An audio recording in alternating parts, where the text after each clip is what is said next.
noche nos acompaña el analista político Carlos Bert, a quien tengo el gusto de saludarlo, darle la más cordial bienvenida, porque es la primera vez que nos vemos en esta pantalla. En esta pantalla, sí, Miriam, gracias por la invitación, buenas noches y un saludo a toda la teleaudiencia. Perfecto. Antes de entrar en materia, por favor, vamos a recordar lo que ha pasado esta noche, a partir de las 7 de la noche, en Santa Cruz, cuando el líder cívico cruceño, Fernando Camacho, se dirigía hacia el país. Solicitamos que se respete la segunda vuelta y como estaba siendo mostrado por los resultados preliminares. Solicitamos la anulación del proceso electoral y la convocatoria a nuevas elecciones. Nos ha demostrado que no tiene palabra. Para el referéndum del 21 de febrero del 2016, recordarle que en sus manos está la pacificación del país. Lo único que ha provocado ha sido unirnos. Los bolivianos estamos más unidos que nunca. No se escude en sus movimientos sociales y mire al pueblo. Que yo personalmente le voy a llevar esa carta el día de mañana a la ciudad de La Paz. Dios vuelve a Palacio en los próximos días. Tengo fe que vuelvo a Santa Cruz con su renuncia firmada. Pero desde el gobierno hubo ya una respuesta, esta vez en la voz de la señora Adriana Salvatierra. Bueno, algunos comentarios respecto a al pronunciamiento del señor Fernando Camacho en el Cabildo de Santa Cruz, puesto que para ocultar el fracaso de su estrategia golpista, el señor Fernando Camacho lanzó hoy nuevas amenazas. Como pedido de su renuncia, el presidente Evo Morales quedó en ridículo.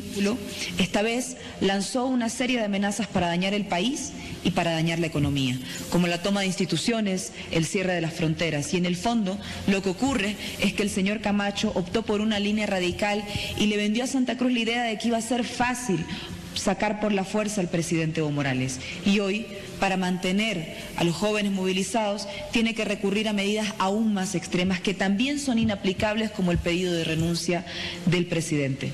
De todas maneras, aquí lo que queda claro es que el señor Camacho está impulsando una aventura golpista, que por suerte para parte de la oposición democrática esta no es respaldada, y poco a poco se va aislando en su violentismo y su radicalismo. ¿Qué opinas con relación a lo que ha pasado en Santa Cruz, la respuesta del gobierno también? Miriam, yo considero que el país en su conjunto estamos atravesando un momento muy delicado, donde unos y otros que participamos en el conflicto debiéramos tener sumo cuidado en las decisiones que se adoptan, en las palabras que se utilizan. Son momentos en los que las palabras pueden ser más filosas que los cuchillos y las espadas, ¿no? En ambos lados. Uno no sabe, después de escuchar las conclusiones, porque no son solo declaraciones del dirigente cívico de Santa Cruz, son conclusiones y decisiones adoptadas por el Cabildo, porque lo que hacía el señor Camacho era leer, proponer y esperaba la respuesta y le aprobaban todo. Entonces no es solo el señor Camacho, no es solo el dirigente cívico, es el Cabildo en pleno que aprobó estas decisiones. Ahora, lo que yo recomendaría es tomarse esto con calma. Hay que digerir lo que hemos visto en las pantallas. Hay que digerir el mensaje del líder cívico cruceño y pensar con mucho cuidado qué es lo que corresponde hacer. Apresurarse a dar respuestas como ha hecho la presidenta del Senado no tiene mucho sentido.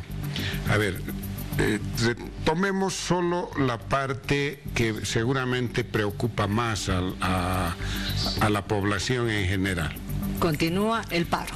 Continúa el paro y que el día de mañana los líderes cívicos, no solo Camacho, los líderes cívicos del país traerán la carta a La Paz para bajar en una marcha hasta la Plaza Murillo o cerca a la Plaza Murillo, porque sabemos que no se puede ingresar a la Plaza Murillo, para entregar la carta. Quedémonos ahí. ¿Qué puede suceder en el Alto cuando arriben al aeropuerto? ¿Qué puede suceder en el trayecto? ¿Qué va a hacer el gobierno? ¿Va a actuar con el hígado, para decirlo como en lenguaje popular? ¿No es el momento acaso de asumir actitudes como las que hace la Iglesia Católica, ¿no?, con siglos de experiencia? Cuando se enfrentan a este tipo de acciones, la Iglesia mete los temas a la congeladora para enfriar, analizar, medir las consecuencias de una y otra respuesta. ¿Qué va a suceder en el país si a los radicales del MAS se les ocurre parar a los líderes cívicos en el Alto o en el trayecto? ¿Qué sucedería en el país? La violencia, la espiral de la violencia iría en aumento de manera imparable. No es el momento, Miriam, de actuar, de reaccionar inmediatamente como ha hecho la presidenta del Senado. No han terminado siquiera de oír, de escuchar las cosas que han dicho en Santa Cruz y ya están sacando comunicados. ¿Cuál es el apuro? ¿No? Ahora, señor Borges, ¿usted considera, bueno, él ya lo ha dicho, el señor Camacho, de que el paro va a continuar? Hay muchas personas que ya están siendo afectadas por este paro, de una, de otra forma, no solamente en la parte económica, médicamente también, socialmente también, pero no se está tomando en cuenta aquella situación. Y además va a haber una paralización también de las instituciones públicas. ¿Se va a afectar así al Estado o se va a afectar más al pueblo? Naturalmente somos las y los ciudadanos los afectados. Totalmente. Porque el Estado, las oficinas públicas, no hablemos del Estado, las oficinas públicas, si no reciben a nadie, ellos están tranquilos, la burocracia está feliz. No hacen nada, mejor, descansan. Somos quienes tenemos trámites ahí o problemas de salud, como señalas, los afectados. Pero ya el conflicto en Santa Cruz, ¿qué es? ¿El 14º día? 13º. 14º, ya comenzamos, ¿no? 14º día, sí, prácticamente. Exacto. Bien. Ahora, fijémonos en una cosa. La decisión adoptada por el Cabildo en Santa Cruz es una decisión valiente, al menos entre comillas, pero que en la práctica va a confrontar el siguiente tema. Fíjate, ¿a qué está jugando? ¿Cuál es la estrategia del gobierno? Han apostado todo a la auditoría. ¿En cuánto tiempo va a salir la auditoría? Será una semana y media más, supuestamente. Digamos, 14 días, ¿no? Digamos 2 semanas. Ya. Una semana y media para el levantamiento, su procesamiento, se van a Washington, redactan el informe, 2 semanas. Acabamos de decir que Santa Cruz está en el 14º día, 2 semanas. ¿Otras 2 semanas va a parar Santa Cruz? Eso es lo que todos nos preguntamos, pero no solamente Santa Cruz, porque también en otras regiones están siguiendo la misma orden, ¿no? Potosí, Chuquisaca, Cochabamba también Santa paralizándose. Cruz es lo más radical ahora, ¿no? Potosí le sigue en radicalidad. No es casualidad que el gobierno saca ayer el decreto atendiendo la demanda más fuerte lo del litio. De lo del litio. Exacto. Entonces, claramente está yendo a desactivar el movimiento en Potosí. Van a aguantar 2 semanas más. Es posible que esto suceda. Hay enormes dudas, ¿no? El sacrificio de la población es cada vez mayor. ¿Hasta cuándo Evo Morales va a alargar esto? Él no es ya dirigente sindical. Él no puede razonar como cuando dirigía bloqueos, ¿no? No puede razonar. Él es el presidente del país. Él tiene que pensar en unos y otros, por un lado. Por el otro lado, los dirigentes cívicos, como los cruceños y los otros, deben pensar también en esta realidad. ¿Van a sostener otros 15 días? No parece racional esto. Pareciera que antes de que se desate la violencia, y ojalá no suceda mañana, que es altamente probable cuando lleguen los dirigentes cívicos. Y también va a haber marcha de organizaciones sociales. Así es, ¿no? Ojalá no suceda mañana, pero antes de que se desate la violencia, parece que el conflicto ha trascendido ya todos los escenarios jurídicos, institucionales, y solo queda el escenario político. Ya este es un conflicto político 100%. ¿Y cómo se arregla este conflicto político? Porque nadie quiere dar su brazo a torcer. Incluso hoy día una diputada de la oposición ha dicho de que no quieren soltar la mamadera por ningún lado. Sí, pero esos son personajes de tercer nivel, algunos hasta de cuarto nivel, ¿no? Tiene la palabra Evo Morales. De entrada, yo debo señalar que es algo que está dando vueltas en la cabeza de la población. ¿Cuántos días le quedan a Evo Morales en este periodo de gobierno? 80 días. Sí, 2 meses. ¿No? 2 meses. O sea, no vamos a ahogar a nuestras mascotas por 2 meses de gobierno, ¿no es cierto? ¿A qué se refiere con eso? A ver, no podemos tirar la casa por la ventana, no podemos generar violencia, no podemos radicalizar un movimiento de defensa de la democracia pidiendo una renuncia cuando sabemos que si nos quedamos callados 80 días se acaba el periodo de gobierno. O sea, pareciera que la renuncia de Evo Morales solo tiene ya un nivel simbólico, ¿no? Que se vaya, que renuncie hoy día o que termine en 80 días, es exactamente lo mismo. O sea, pero aún queda el resultado de la auditoría. Pero eso es para el próximo periodo de gobierno, ¿no es cierto? Estamos hablando, le están pidiendo renuncia de 80 días. No le están pidiendo otra cosa. No sé si no han visto esto, pero pareciera que ya tiene un carácter simbólico. Ahora bien, hemos dicho que el gobierno Evo Morales se ha jugado todo a la auditoría, ¿no? Bien, la auditoría puede terminar de 2 maneras. Hay otras más intermedias, pero vale analizar estas 2. Si la auditoría dice que ha habido fraude o irregularidades muy grandes que han afectado los resultados, que correspondería anular las elecciones, ¿no es cierto? Si se anulan las elecciones, se nos abre un mundo de problemas. ¿Por qué? A ver.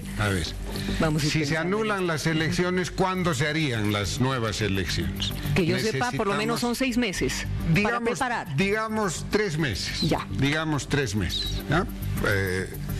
Entonces, estamos comenzando noviembre, estaríamos haciendo las elecciones después del 22 de enero.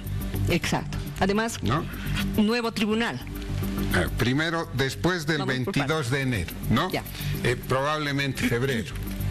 Bien, pero Evo Morales termina, si no renuncia, el 22 de enero terminó su periodo. ¿Quién se queda? No hay quien se quede, porque cesan diputados, cesan todos. Ahí tenemos un serio problema.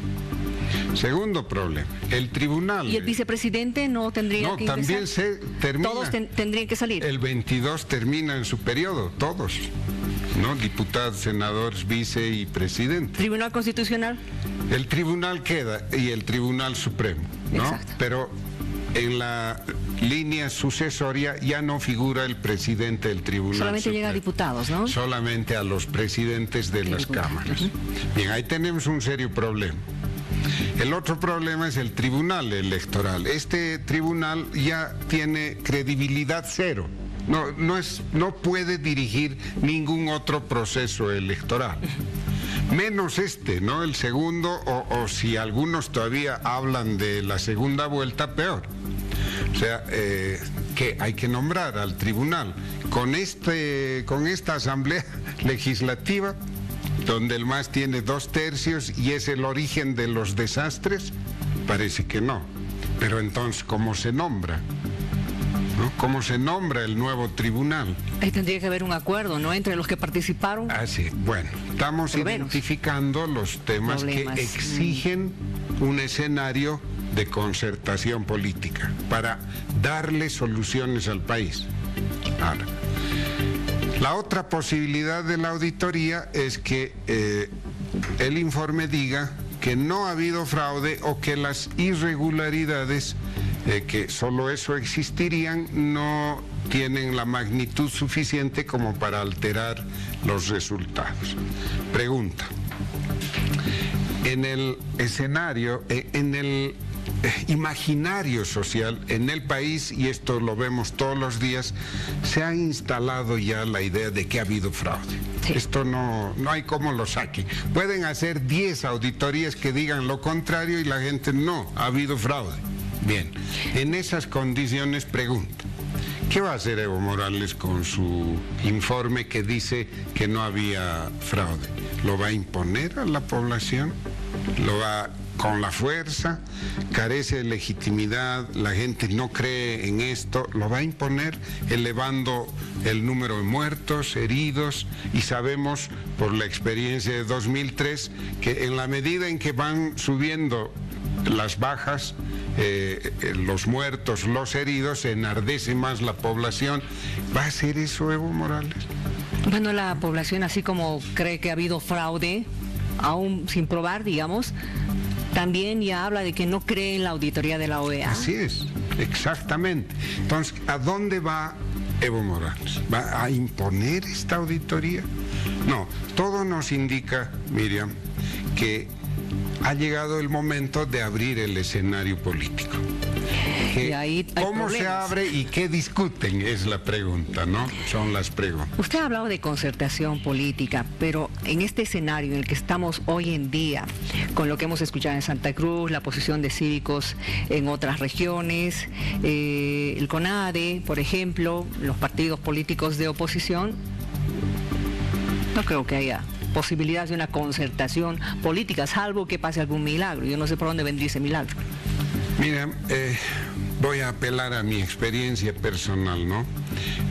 Todavía está fresca en la memoria los años 2006, 2007, 2008, la constituyente, toda la conflictividad que se desató en torno a la constituyente, muertos, heridos. Nadie pensaba que se podía concertar. Y lo hicimos, se concertó. El país se pacificó, se aprobó la Constitución en una vía que no debía aprobarse, pues la Constitución salió de la Asamblea, pero terminamos aprobándola en el Congreso, porque era imprescindible hacerlo. Bueno, los caminos de la concertación son difíciles, pero suelen darse cuando la sociedad asume que el riesgo ha ido más allá de lo tolerable. Ahora, ¿cómo debiera abrirse esta mesa de concertación? Evo Morales es todavía el presidente. Sí. Incluso la carta que le están enviando de Santa Cruz... Lo reconocen como presidente. Así es, le dirigen la carta como presidente. Bien, si esto es así, yo creo que Evo Morales debiera convocar a la mesa de concertación. ¿A quiénes debería convocar? ¿No? A ver, ¿quiénes deberían sentarse? A ver. Es imposible dejar de lado a los dirigentes cívicos. Ya. Sobre todo al dirigente cruceño, ¿no? Sería una locura tratar de dejarlo fuera. El señor Mesa. Después de los cívicos tenemos al CONADE. Sí. ¿No? y luego a los actores políticos, para no dar la apariencia que solo se invita a un candidato. Poner un límite. Es decir, a los 8 restantes, a los que han participado. Pero tampoco a los 9, ¿no? Yo diría, hay dos formas. Por ejemplo, podría decirse a los partidos que van a tener representación parlamentaria en las frustradas elecciones, o a los 3 o 4 partidos más votados, ya, para no llevar a 9, ¿no? Para que la mesa sea un poco más pequeña. Por el otro lado, naturalmente el Ejecutivo estará un representante del MAS, porque es la fuerza más votada, ¿no? Quizás no en la magnitud que ellos dicen, pero es la más votada, hay que reconocer eso. En algún momento tendrá que venir el desprestigiado Tribunal Supremo Electoral y quizás la OEA como observadores, ¿no? Y abrir la mesa de concertación. ¿Qué se debe discutir en esta mesa de concertación? Están los planteamientos, el movimiento cívico, CONADE y los propios partidos políticos tienen 4 principales planteamientos, que son no a la auditoría, nuevas elecciones, nuevo órgano electoral y renuncia de Evo Morales. Son los 4 planteamientos. Mientras que el gobierno dice auditoría. Ahí está el temario de la concertación. A ver, veremos qué pasa mañana, don Carlos. Esperemos que no haya violencia y que la maduración del conflicto le haga ver a Evo Morales que esta es la vía, ¿no? Convocar. Es obvio que no va a renunciar, ¿no? No hay señales de que suceda algo así. No va a renunciar, pero algo tiene que decirle al país,